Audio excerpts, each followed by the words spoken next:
What a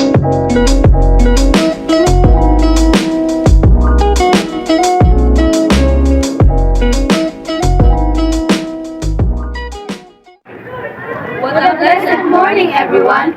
For today's video, we're gonna talk about Community-based disaster risk management. Ano nga ba ang CBDRM o Community-Based Disaster Risk Management?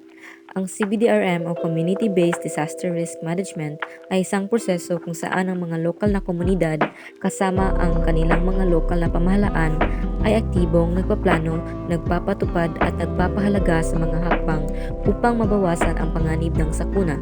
Ang layunin nito ay upang mapalakas ang kakayahan ng komunidad na harapin at makabangon mula sa mga sakuna. Ito ay nagbibigay diin sa partisipasyon ng komunidad, pagpapalakas ng kakayahan at pagpapabuti ng kaligtasan at kalusugan ng mga tao. What are the two types of approach? Ito ay ang top-down approach at bottom-up approach. Ano nga ba ang top-down approach? Ang top-down approach ay isa sa uri ng pamaraan sa pagpaplano at pagdedesisyon na nagsisimula sa pinakamataas na antas ng organisasyon patungo sa mga mas mababang antas. Sa madaling salita, ang mga desisyon at mga plano ay ginagawa muna ng mga nasa itaas posisyon at ipinapasa ito sa mga nasa ibaba. Halimbawa, sa isang kumpanya, ang mga CEO at mga executives ay maaaring magdesisyon tungkol sa mga pangkalahatang layunin as it estratehiya na ang pagdetalye na kung paano naabot ang mga layuning ito. Ano naman ang bottom-up approach? Ang bottom-up approach ay isang uri ng pamamaraan sa pagpaplano at pagdedesisyon na nagsisimula sa pinakamababang antas ng organisasyon patungo sa pinakamataas na antas. Sa madaling salita, ang mga desisyon at mga plano ay ginagawa muna ng mga nasa ibabang posisyon at pinapasa nito sa mga nasa itaas. Halimbawa, sa isang kumpanya, ang mga empleyado sa ibaba ang maaaring magbigay ng mga suhestyon at ideya na maaaring gamitin para sa pagpaplano at pagdedesisyon. Ang mga ideya at suhestyon na ito ay maaaring kolektahin at i-analyze sa mga manager at ang pinakamahusay na mga ideya ay maaaring ipasa sa mga executives para sa final na desisyon.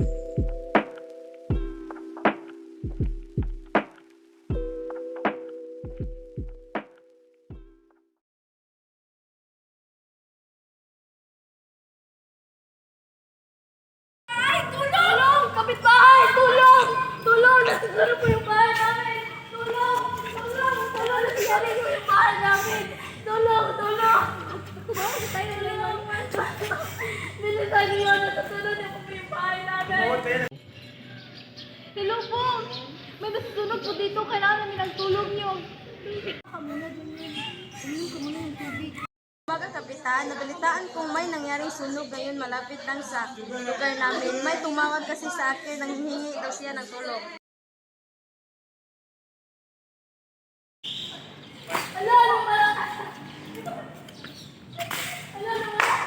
Dito na yung mga bumbero. Tumabi na kayo dyan.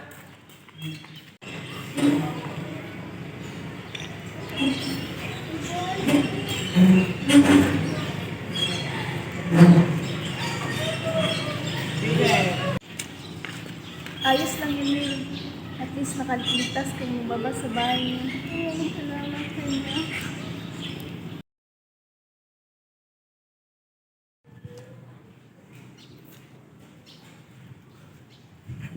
Salamat sa iyo, Kapitana. Walang anuman, hanggat sa makakaya ko, gagawin ko ang lahat para makatulong sa aking mga kababayan. Mga kababayan, maraming salamat po sa pagdalo dito.